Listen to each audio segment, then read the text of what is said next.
Terima kasih. Assalamualaikum warahmatullahi wabarakatuh. Bismillahirrahmanirrahim. Alhamdulillah nahmadu wa nasta'in wa nastaghfir. Wa na'udzu billahi min syururi anfusina wa sayyiati a'malina. May yahdihillahu fala mudilla lahu wa may yudlil fala hadiya lahu. Asyhadu an la ilaha illallah wahdahu la syarika lahu wa asyhadu anna Muhammadan abduhu wa rasuluhu. Amma ba'd. Qala ta'ala fil karim. A'udzu billahi minasyaitonir rajim.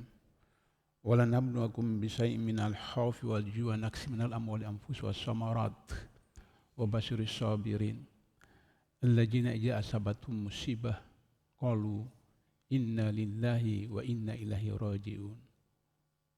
Shadaqal azim. Bapak Ibu jemaah salat subuh yang sholih rahmat Allah SWT, tidak henti-hentinya kita menyampaikan rasa syukur puja dan puji kepada Allah SWT yang atas rahmat, taufik dan hidayahnya sampai kita masih memiliki nikmat iman, nikmat Islam, nikmat kesehatan, nikmat kesempatan sehingga kita dapat bermujahadah dalam salat subuh berjamaah ini dan lanjutkan sedikit talabul ilm. Tidak lupa salawat dan salam kepada junjungan kita besar Muhammad SAW, keluarga, sahabat, tabi'in, tabi'in sampai kepada kita sekalian. Karena baru kemarin kita merdeka 79 tahun. Jadi tema hari ini saya modify sedikit, Ustaz. Kemerdekaan dan korupsi. 79 tahun kemarin, usia kakek-kakek yang pada sore hari dengan istri, dengan cucu meminum teh atau kopi hangat dengan pisang goreng atau dengan singkong goreng di teras rumah. Itulah kondisi seorang orang tua 79 tahun. Qadarullah hari ini 18 Agustus saya tepat 77 tahun. Tapi sama juga dengan Indonesia, saya juga tidak menikmati dengan istri dan cucu singkong goreng atau pisang goreng di teras rumah. Karena begitu banyak problem persoalan bangsa ini yang disebutkan dalam surat Al-Baqarah 155 yang saya bacakan pada awal tadi, bahwa kamu akan dicoba, diuji dengan ketakutan, dengan kelaparan, dengan nyawa, dengan buah-buahan dan seterusnya. Merdeka menurut alinea pertama Muqaddimah 45 adalah bahwa sesungguhnya kemerdekaan itu adalah hak segala bangsa dan oleh sebab itu penjajahan di atas dunia harus dihapuskan karena tidak sesuai dengan pri kemanusiaan dan pri keadilan. Itu alinea pertama. Merdeka. Jadi merdeka menurut Islam apa? Merdeka menurut Islam itu adalah syahadah. Ketika seorang bersyahadah, dia merdeka. Sebab apa? Dalam syahadah kita yang pertama, kita bersaksi bahwa tidak ada Tuhan. Asyhadu an la ilaha. Aku bersaksi bahwa tidak ada Tuhan. Itu syahadah pertama kita. Jadi memerdekakan diri dari kekuasaan, dari penjajahan Tuhan apapun di atas bumi ini. Karena Tuhan, ilah itu bisa jabatan, bisa pangkat, bisa kekayaan, bisa istri, suami, anak-anak, dan seterusnya. Itulah merdeka yang sejati, melepaskan diri dari jajahan apapun di dunia itu. Karena itulah maka ketika sholat, yang pertama harus diucapkan adalah Allahu Akbar, Allah Maha Besar, dunia dan isinya haram hukumnya. Itulah merdeka. Dalam bahasa sederhana, mereka adalah seseorang yang bebas melakukan apa yang dia mau, kemudian dia menekuni melakukannya, dia mendapatkan manfaat daripada merdeka itu. Itu 3 hal bagi orang merdeka. Ilustrasi yang agak ekstrim saya berikan. merokok. Orang yang merokok, dia punya hak untuk merokok. Kemudian dia menguasai merokok itu, karena untuk merokok itu dia harus beli rokok. Apa beli rokok uang dari mana itu persoalan dia. Dan yang ketiga, dia menerima dampak, risiko, nikmat daripada merokok itu. Apakah kanker, apakah batuk, apa dan seterusnya. Jadi itu merdeka. Tapi ketika dia berada pada ruang publik, dia merokok, maka kemudian di tempat-tempat publik ada pengumuman, dilarang merokok. Atau yang paling ilustrasi yang sederhana, kita tinggal di kos-kosan, kamar sebelah, kamar belakang, kamar depan. Kita kemudian nyalakan TV atau radio. Hak kita, hak saya punya radio, punya TV. Nyalakan. Tapi ada tetangga kanan, ada tetangga kiri, tangga depan, tangga belakang juga mau istirahat. Maka suara volumenya itu kita buat untuk bisa kita dengar, tidak mengganggu tetangga kanan, tetangga kiri, tangga depan, tangga belakang. Itulah hak asasi. Sehingga dengan begitu, maka kemudian merdeka berdasarkan Mukadimah 45 alinea keempat, bidang pendidikan, merdeka di bidang politik, merdeka di bidang ekonomi. Merdeka di bidang pendidikan, karena itulah wahyu pertama yang diturunkan Allah SWT kepada Rasulullah.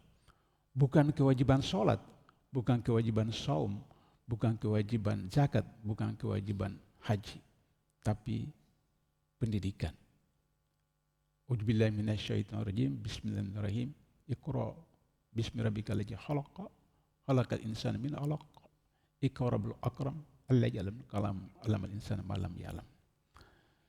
Sehingga dengan demikian kata Rasulullah, belajar dari ayunan sampai lialat. Tapi dikti Kementerian Pendidikan mengatakan bahwa pemerintah tidak bertanggung jawab terhadap pendidikan tinggi, hanya sampai SMA 15 tahun. Karena wajib pendidikan 15 tahun. Tapi data-data dari Kementerian Pendidikan Nasional sendiri beberapa tahun yang lalu menyebutkan bahwa rata-rata anak Indonesia hanya sampai SMP kelas 2. Itu data-data dari Diknas sendiri. Rata-rata hanya SMP kelas 2. Reformasi pendidikan ditetapkan oleh Undang-Undang Dasar 45 20%. Pada zaman Orde Baru hanya 5-6% anggaran pendidikan. Lantas perbedaan angka yang begitu besar, kenapa kemudian Kementerian Pendidikan menetapkan biaya satuan kuliah yang tinggi sekali, sehingga mahasiswa dari Universitas Sudirman, Purwokerto mengatakan 5 kali lipat yang ditetapkan oleh Kementerian Pendidikan, 5 kali lipat dari yang sekarang. Kemudian seorang mahasiswa di Universitas Riau juga memprotes tentang biaya uang pembangunan. Pertanyaan yang tadi saya katakan, mengapa 20% dibanding dengan 6% pada zaman Orde Baru, kok tetap saja seperti itu? Karena korupsi. Berapa banyak rektor yang ditangkap KPK? Berapa banyak dekan yang ditangkap KPK? Berapa banyak guru yang ditangkap oleh kepolisian atau kejaksaan? Karena korupsi dana pendidikan. Di samping itu, kesalahan fatal yang dilakukan oleh pemerintah dan DPR adalah bahwa 20% itu bukan khusus untuk Kementerian Pendidikan dan Kementerian Agama.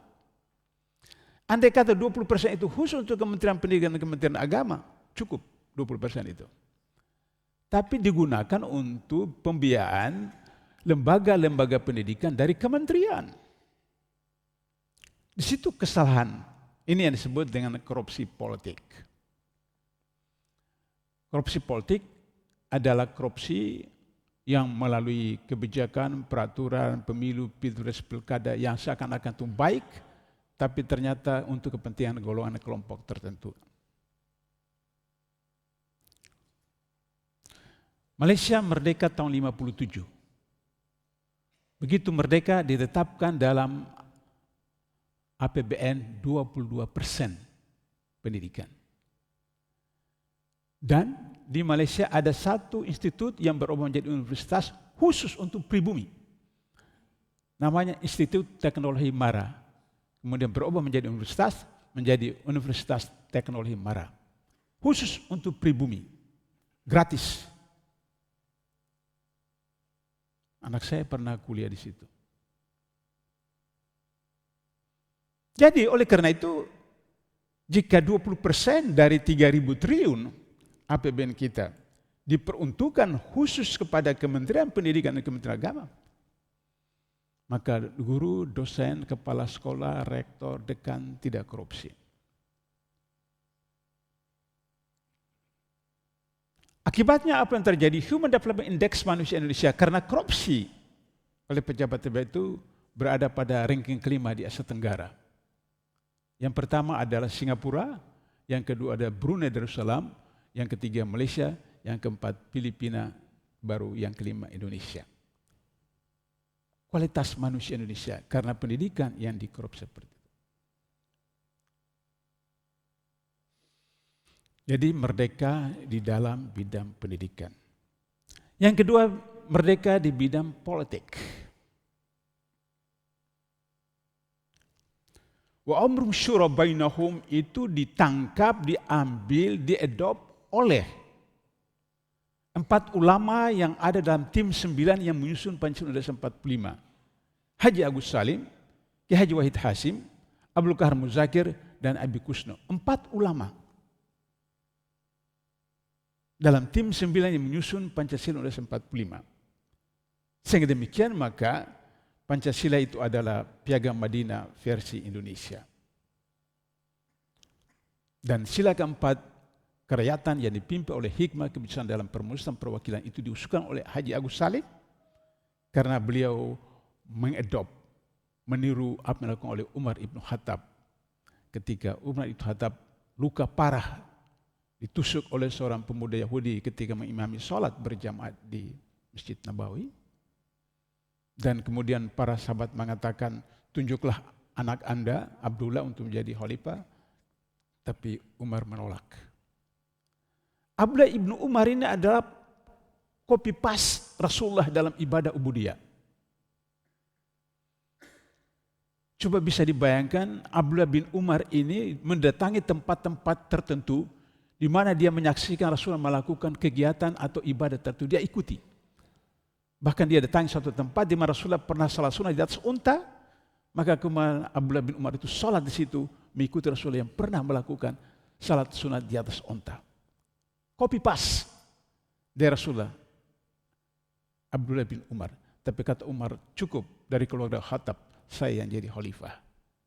Jangan lagi dari keluarga saya. Itu Umar bin Khattab.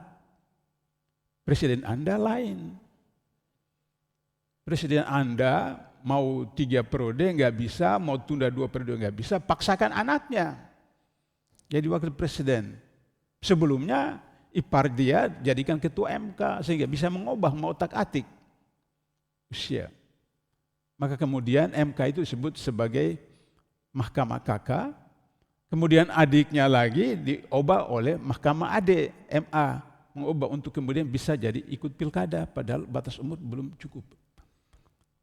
Itulah presiden Anda.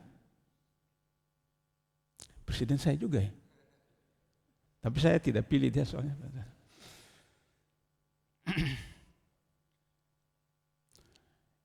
Itu di bidang politik. Sehingga dengan begitu maka pasal 28 Undang-Undang 45 itu menetapkan setiap orang warga negara mempunyai hak untuk berkumpul, berserikat mengumpulkan pendapat.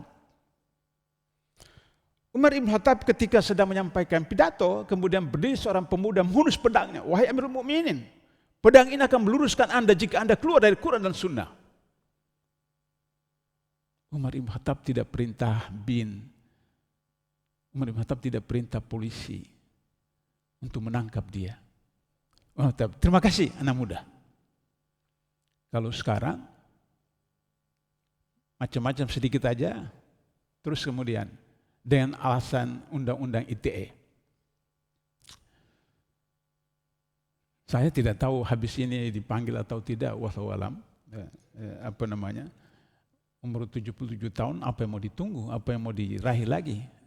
Daripada mati di tempat tidur, lebih baik mati dalam perjuangan, syahid.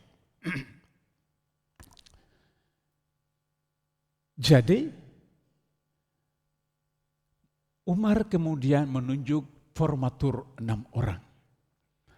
6 orang inilah yang kemudian bermusyawarah, amrum syura bainahum, menetapkan Utsman menjadi khalifah.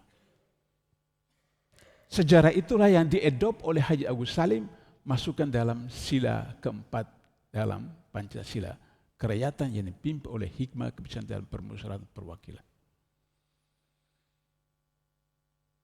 Tapi berapa banyak yang ditangkap? Hanya menyatakan pendapat yang berbeda dengan pejabat, dengan pemerintah, dan presiden seterusnya. Sehingga ketua BEM UI 3 tahun lalu membuat di program Instagram dia, Jokowi bohong. Ketua BEM UI 3 tahun lalu, Jokowi bohong. Maka kemudian guru besar UGM tahun lalu menyatakan bahwa pemimpin boleh salah, tapi tidak boleh berbohong. Karena pemimpin itu manusia, dan manusia pasti salah. Kecuali para nabi, para rasul yang dilindungi. Tapi tidak boleh berbohong. Tempo menerbitkan edisi khusus tentang kebohongan-kebohongan Jokowi. Sekian ribu eksamplar, habis di pasaran. Cetak lagi, habis lagi. Jadi diborong tertentu. Maka tidak hilang akal, Tempo buat dalam bentuk e-book atau online. Jadi Bapak Ibu bisa akses di online untuk membaca berapa kejahatan yang dilakukan oleh Jokowi versi Tempo. Bahkan Mas Amin Rais mengatakan Jokowi psikopat. Dia memberikan 5 kriteria orang sakit jiwa, psikopat. Ini di bidang politik. Sehingga akhirnya kemudian, bagaimana cawe-cawe dalam pilpres, cawe-cawe dalam pilkada, kemudian mengintervensi partai politik, mulai dari Hanura, kemudian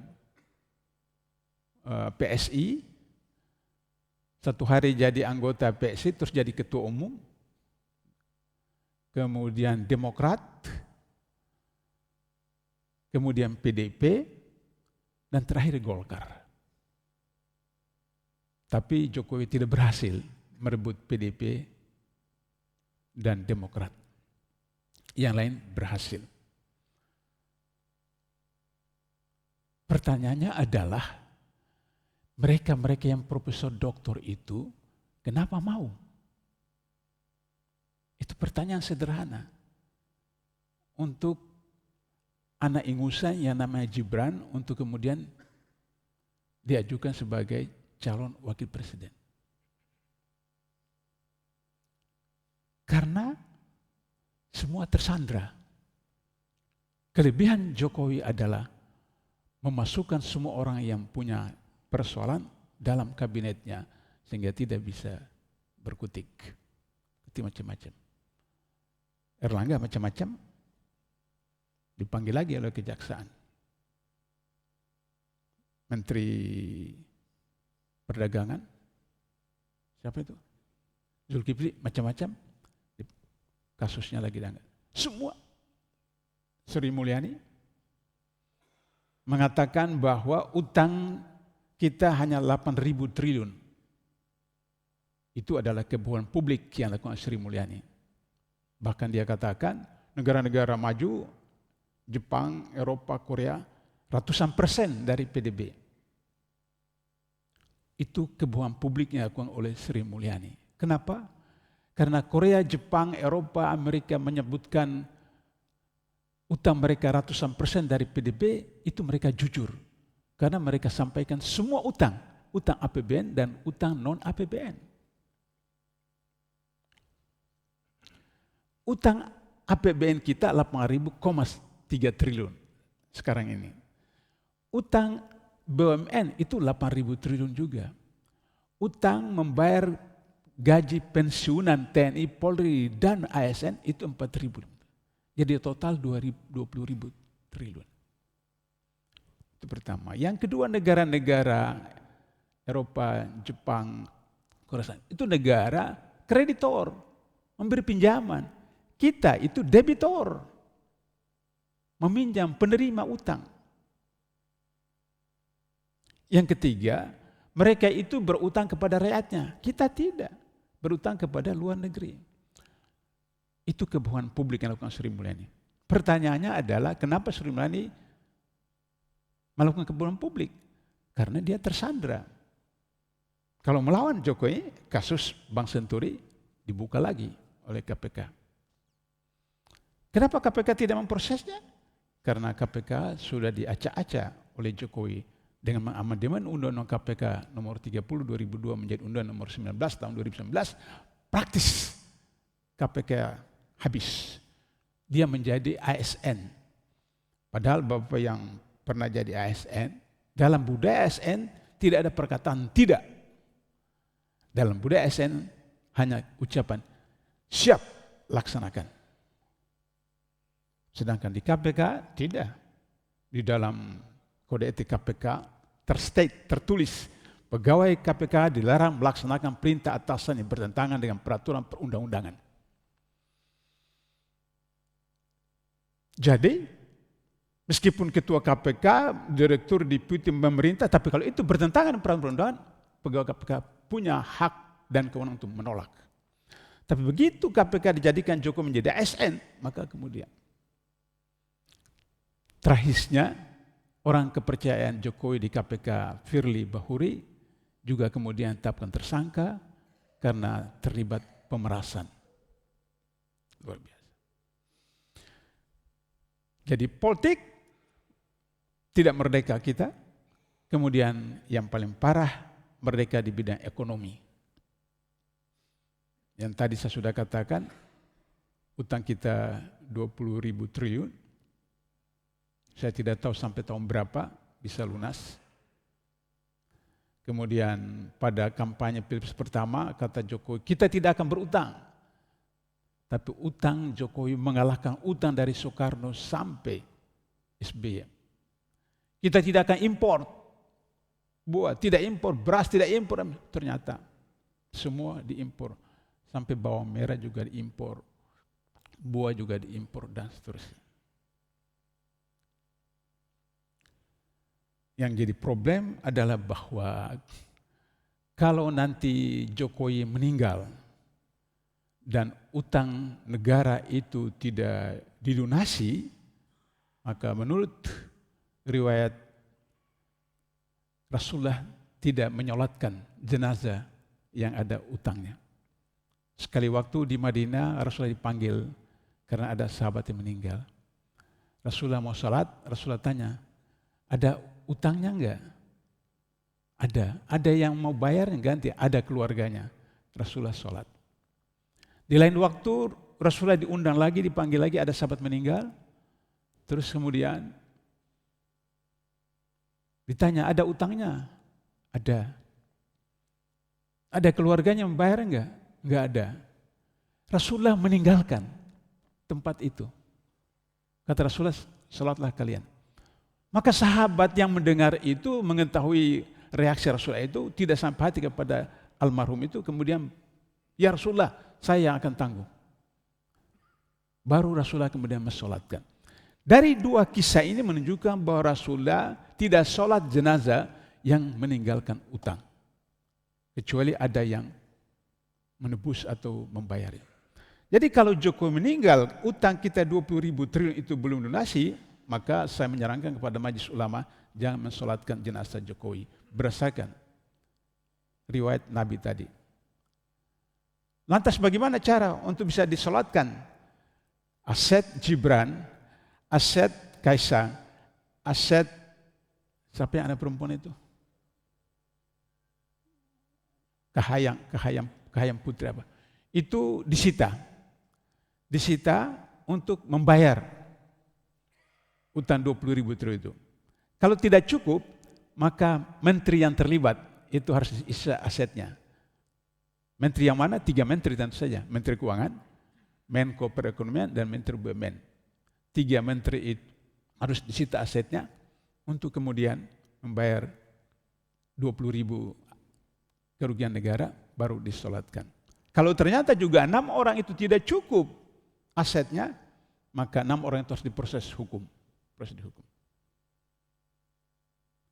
Nah kalau itu yang terjadi, maka problem seperti itu. Sehingga demikian, maka saya sampai kepada kesimpulan, supaya ada waktu sedikit untuk tanya jawab. Al-Baqarah 155 tadi itu mengatakan bahwa kalian akan diuji, dicoba dengan kelaparan, dengan nyawa, dengan buah-buahan dan seterusnya. Tapi beritahu kepada orang yang sabar, ketika orang-orang yang sabar itu menghadapi cobaan-cobaan tadi, maka mereka mengucapkan inna lillahi wa inna ilaihi raji'un. Sehingga begitu, sebagai rakyat kecil, rakyat biasa, kita tidak bisa berbuat apa-apa terhadap IKN kemarin. Hadir 4 dari 9 naga, dan 4 ini dari 11 orang korporasi yang membangun IKN. Dan 11 orang yang membangun IKN itu seluruhnya non-pribumi. Jadi dari 9 naga tambah lagi 2 naga seperti itu. Dan itu 400-an triliun dan tidak tahu itu sampai kapan bisa menyedot APBN, di mana rakyat yang akan mendapat musibah seperti itu. Sehingga dengan begitu tidak ada lain adalah ya kita kembalikan kepada Allah. Tapi harus ada usaha. Sebagai penutup terakhir, saya sudah sampaikan barangkali ini dan saya ulangi lagi, bahwa mulai ibu-ibu di atas termasuk istri saya, jangan lagi ke mall, jangan lagi ke Alfamart, jangan lagi ke Indomart, kecuali ke Muhammadiyah Mart atau ke 212 Mart atau ke pasar tradisional. Karena pasar tradisional mayoritas pribumi. Yang kedua, konversi tabungan ada di bank konvensional dalam bentuk logam mulia, apakah emas, apakah perak. Kemudian sewa safety box di bank syariah, simpan di sana. Dan yang ketiga, jangan merokok. Karena 1 dari 9 naga itu adalah sampurna, karena dia masuk 9 naga, itu masuk dalam 11 korporasi yang membangun IKN, karena rokoknya dibeli oleh orang-orang Islam yang mayoritas 85% adalah Muslim di Indonesia. Mudah-mudahan ada manfaatnya yang benar dari Allah, yang salah dari saya. Saya kembalikan kepada moderator. Itu Ibs, mungkin ada yang ingin bertanya, silakan.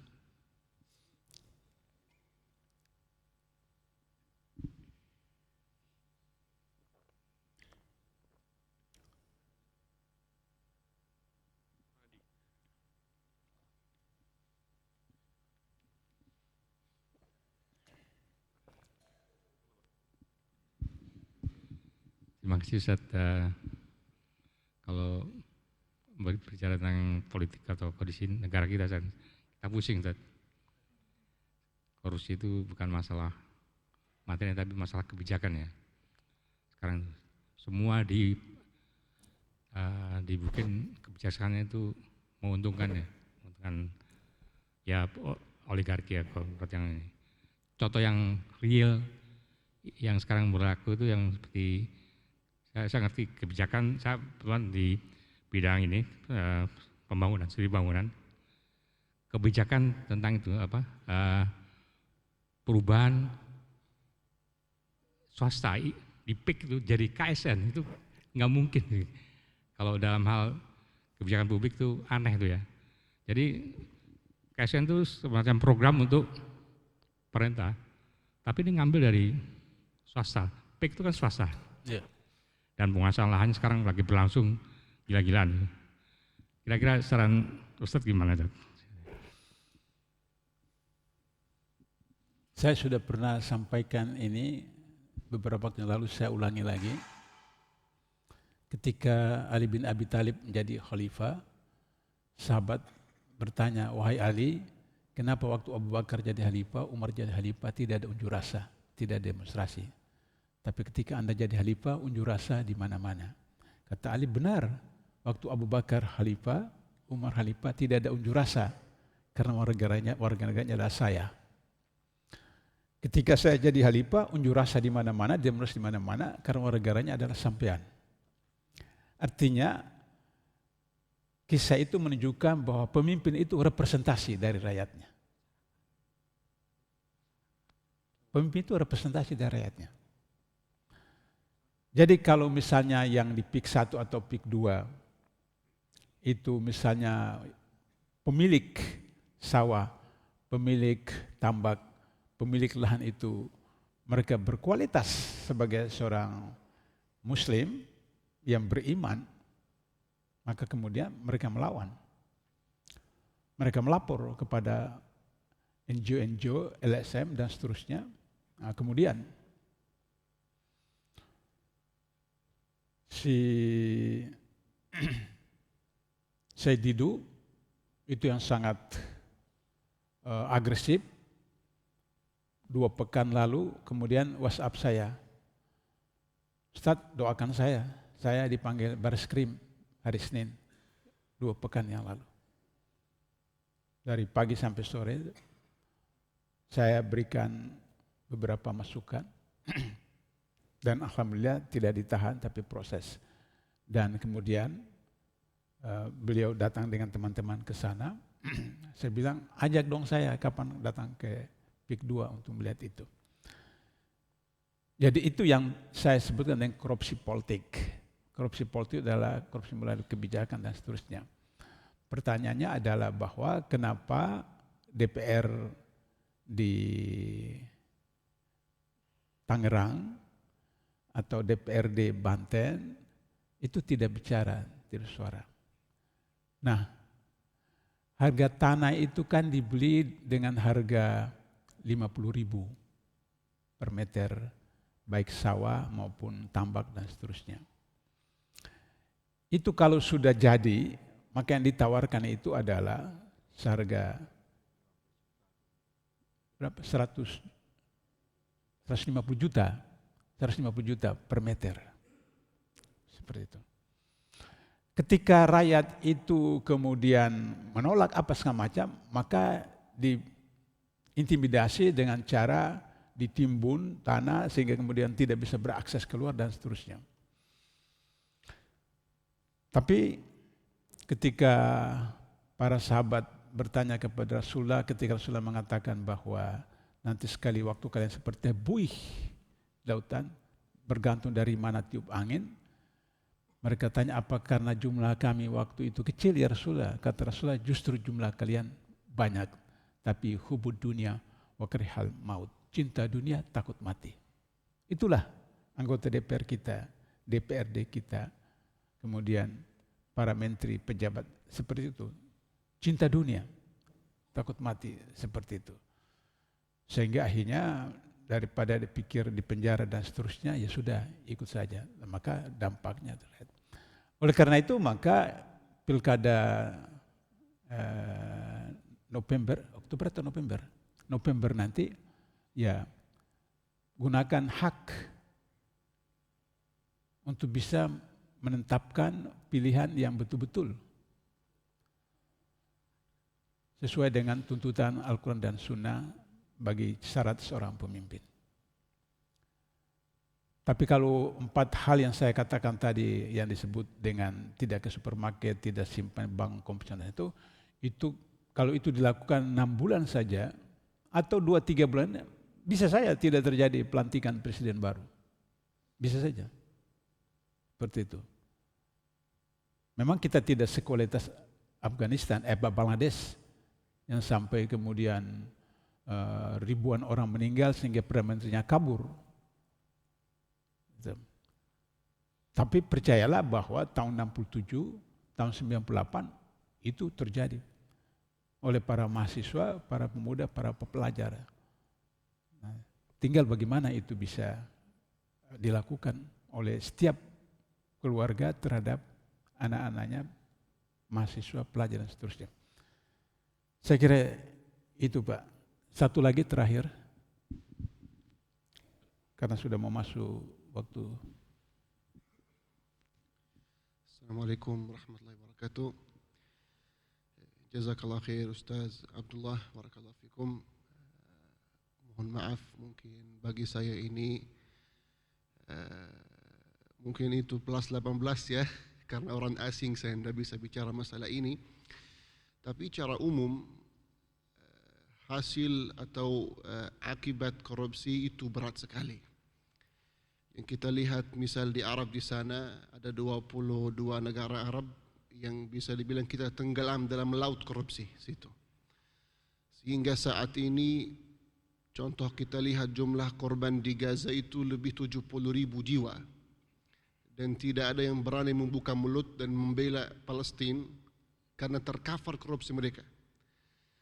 Memang itu sangat berat Ustaz, tapi pertanyaan saya adalah bagaimana menurut Ustaz terkait dengan perkataan orang ateis? Dia mengatakan bahwasanya memang negara-negara Islam penuh dengan korupsi gara-gara ajaran Islam. Dia mengatakan kenapa? Karena dalam Islam mengatakan taatilah pemimpin kalian, ikutilah pemimpin kalian walaupun dia orang korupsi. Makanya tidak ada yang berani melawan, tidak ada yang berani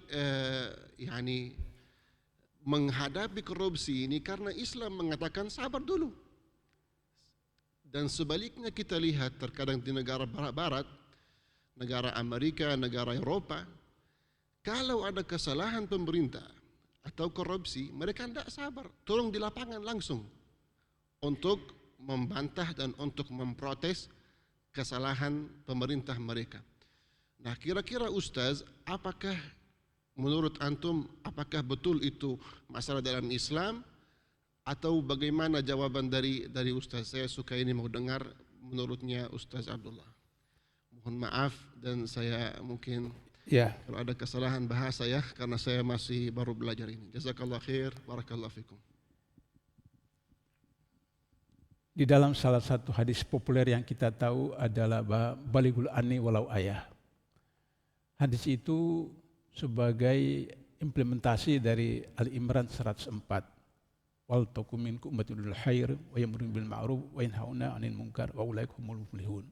Jadi orang yang beruntung itu adalah orang yang menyuruh kepada kebaikan, menyuruh melakukan kebajikan dan mencegah kemungkaran. Maka kemudian hadis populer yang kita tahu, jika kamu menyaksikan suatu kemungkaran dengan tanganmu, cegah dengan tanganmu. Berarti kekuasaan, harta, fisik. Kemudian jika tidak mampu dengan lidah. Nah, saya dalam kapasitas dengan lidah menyampaikan. Dan jika tidak mampu juga dengan hati, itulah selemah-lemah iman. Saya ingin mengoreksi atau menambahkan, menyempurnakan bahwa seakan-akan Islam tidak membenarkan untuk mengkritik pemimpin meskipun dia orang tanda petik misalnya seperti itu. Yang saya pelajari dalam sejarah, ketika kesalahan orang itu menyangkut pribadi, tidak diganggu. Tapi menyangkut kepentingan umat langsung. Misalnya, kenapa di Undang-Undang Tindak Pidana Korupsi itu gratifikasi itu masuk korupsi? Pemungut zakat Rasulullah setelah mengumpulkan zakat kemudian menyerahkan kepada Rasulullah, ya Rasulullah, ini zakat dari muzaki kepada Anda, yang ini hadiah dari seorang muzaki kepada saya. Kata pengumpul zakat Rasulullah. Rasulullah marah ke mimbar, kemudian umumkan. Si fulan itu mengatakan bahwa dia dapat hadiah dari muzaki. Kalau dia tinggal di rumah bapak ibunya, apakah hadiah itu datang ke dia? Jadi ketika menyangkut umat, menyangkut masyarakat, Nabi marah. Kalau soal pribadi, misalnya tetangga yang buang kotoran ke rumahnya, itu pribadi, dia biarkan. Ketika setiap sore pergi datang kemudian menyuapi seorang pengemis Yahudi buta, kemudian dia maki-maki Nabi, Nabi diam. Tapi ketika menyangkut hukum Islam, menyangkut kepentingan umat, ada satu kafilah kecil, beberapa orang datang ke Madinah, kemudian menyatakan masuk Islam. Ahlan wa sahlan, diladeni sebagaimana biasa, dalam sunnah minimal 3 hari, hak tamu untuk kita layani. Sudah itu mereka mau berangkat melanjutkan perjalanan, mereka minta bantuan kendaraan dengan perbekalan. Maka Rasulullah perintahkan para sahabat datang ke range Rasulullah, berikan kendaraan, unta dan perbekalan. Setelah mereka terima perbekalan dengan kendaraan, para sahabat itu dibunuh. Dibunuh oleh mereka, tapi ada satu yang lolos, lari ke Madinah, memberitahu Rasulullah. Maka Rasulullah perintahkan pasukan kuda, kejar. Karena Rasulullah dengan pasukan kuda bisa mengejar para musafir. Kemudian ditangkap. Kata para sahabat, apa yang kami lakukan kepada mereka ya Rasulullah? Lakukan atas diri mereka sebagaimana mereka lakukan terhadap para sahabat. Itu perintah Rasulullah. Dieksekusi di depan Rasulullah. Setelah itu turun wahyu. Muhammad Rasulullah. Walladzina ma'ahu asyaddu 'alal kuffar, ruhamau bainahum, tahum ruk'an sujada, dan seterusnya. Jadi itu bukan sadis, itu bukan kejam, tapi tegas. Ketika mengaku Islam, maka saling kasih sayang. Tapi ketika menyimpang, tegas. Problem kita hari ini termasuk Indonesia, karena pejabatnya tidak tegas. Kalau dia punya integritas. Tapi untuk menjadi ASN, menjadi pejabat, apalagi DPR, DPRD, semua, kalau Anda tahu di Indonesia ada namanya istilah NPWP, nomor pokok wajib pajak. Jadi berapa bayar kepada pemilih untuk memilih jadi anggota DPR dan seterusnya. Pemilu kemarin ini, legislatif 2024, di Sulawesi Selatan ada anak menteri dapat suara 150.000 suara, tertinggi di Sulawesi Selatan. Berapa uang dia keluarkan? 150 M, 150 miliar. Satu suara dibayar 1 juta, jadi 150 M. Lihat seperti itu. Jadi persoalannya ketika dia jadi anggota DPR, apa yang dia buat? Pertama, mengembalikan modal seperti itu. Jadi oleh karena itu, maka kemudian Syekh, ketika kita menyaksikan suatu kebatilan, ada perintah Al-Imran 104 itu. Kalau dia pribadi, misalnya dia tidur ngorok, kita tidak boleh ganggu. Mungkin dia nikah istri 2, 3, 4. Pribadi dia memang. Hadis itu tidak boleh. Tapi ketika menyangkut umat, menyangkut kepentingan, tidak bisa dibiarkan, harus tegakkan. Sebagai penutup, Umar bin Aziz ketika jadi khalifah, dia dimasukkan dalam kelompok Khulafaur Rasyidin. Khulafaur Rasyidin 4, Abu Bakar, Umar, Utsman, Ali, dan tambah kemudian yang kelima adalah Umar bin Aziz. Karena keadilannya. Dia kirim surat kepada gubernur Irak, bayar orang yang semua harus dibayar. Maka perintah laksanakan gubernur, lapor kepada Umar bin Abdul Aziz, sudah dibayar semua yang harus dibayar, Baitul Mal masih penuh dengan dirham, dengan dinar, emas dan perak. Kemudian kata Umar bin Aziz, surat yang kedua, berikan kepada bujang laki-laki yang belum menikah, nikahkan mereka. Kita tahu bahwa pada zaman itu mas kawin besar sekali. Nabi berapa ekor unta mas kawinnya kepada Khadijah dan seterusnya. Maka kemudian gubernur laksanakan perintah itu, lapor lagi, sudah dinikahkan laki-laki lajang yang tidak punya kemampuan, sudah Baitul Mal masih penuh dengan emas, dengan perak. Maka kemudian kata Umar bin Aziz, yang ketiga adalah membayar utang orang-orang yang bukan karena konsumtif. Jadi utang yang dibenarkan dalam Islam itu karena kelaparan bisa berutang, karena sakit bisa berutang, karena tidak bisa sekolah anak bisa berutang. Hanya 3 ini. Kita tidak bisa berutang untuk beli HP, tidak boleh. Kita tidak boleh berutang untuk beli mobil, tidak boleh beli rumah dan sebagainya, tidak boleh. Hanya 3 ini. Maka kemudian gubernur Irak melaksanakan perintah itu, mereka yang berutang bukan karena konsumtif, karena itu dalam asnaf penerima zakat juga orang yang berhutang, yang bukan karena konsumtif. Dan terakhir, kata Umar bin Aziz, cari orang yang punya lahan, apapun agamanya, tidak punya modal untuk mengusahakan, berikan modal, diusahakan sampai kemudian bisa mendatangkan penghasilan, baru bisa kembalikan. Selesai itu dilaksanakan, beberapa hari kemudian di pedalaman seorang peternak tiba-tiba mengucapkan inna lillahi wa inna ilaihi raji'un. Teman bilang, kenapa? Khalifah meninggal, Amirul Mukminin meninggal. Lah, kan tidak ada radio, tidak ada TV, tidak ada surat kabar, tidak ada majalah. Bagaimana penggembala itu tahu bahwa Umar bin Aziz meninggal?